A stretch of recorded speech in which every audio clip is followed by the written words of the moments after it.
ससुराल में वह पहली सुबह मुझे आज भी याद है। कितनी घबरा कर मैं उठी थी, यह सोचती हुई कि कहीं देर ना हो जाए। सब ना जाने मेरे बारे में क्या सोचेंगे। केवल एक रात ही तो नए घर में कटी थी और इतना सब कुछ बदल गया, जैसे आसमान में उड़ती चिड़िया को किसी ने मोती के लालच देकर पिंजरे में कैद कर लिया हो। शुरू के कुछ दिन तो यूं ही गुजर गए। एक दिन हम बाहर घूमने गए। जब हम वापस घर आए तो सासू माँ की आंखों में खुशी तो दिख रही थी, लेकिन केवल अपने बेटे के लिए ही। मैंने सोचा कि शायद नया नया रिश्ता है, एक दूसरे को समझने में कुछ वक्त लगेगा, लेकिन समय ने जल्द ही एहसास करा दिया कि मैं यहाँ बहू हूँ, इसीलिए मैं जैसा चाहूँ वैसा नहीं कर पाऊँगी। कुछ कायदा और मर्यादा है जिसका मुझे पालन करना होगा, जैसे कि धीरे धीरे बात करना, धीरे से हंसना, सबके खाने के बाद खाना खाना। यह सब आदतें मुझे अपने आप आ गई। माँ से भी बात कम होने लगी, जिसकी वजह से मुझे पीहर की याद आने लगी।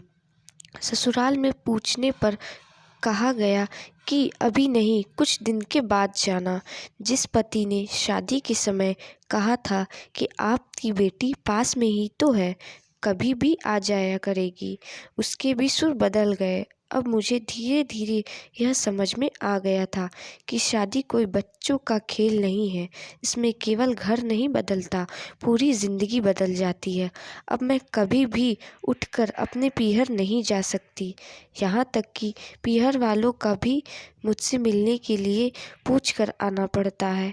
पीहर में जोर जोर का हंसना, कभी भी कहीं भी चला जाना, रसोई में से कुछ भी उठाकर खा लेना, अपनी मर्जी का करना, यह सब यादें बनकर रह गईं।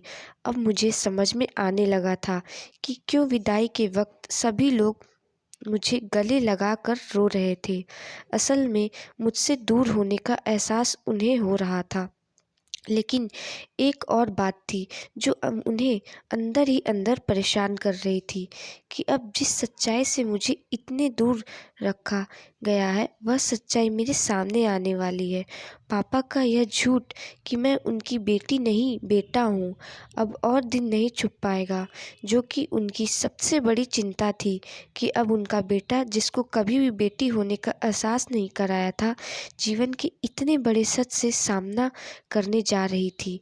वही माँ को भी चिंता सता रही थी कि उनकी बेटी अभी तक कोई एक काम भी नहीं किया करती थी, अब वह पूरे परिवार की जिम्मेदारी कैसे उठाएगी।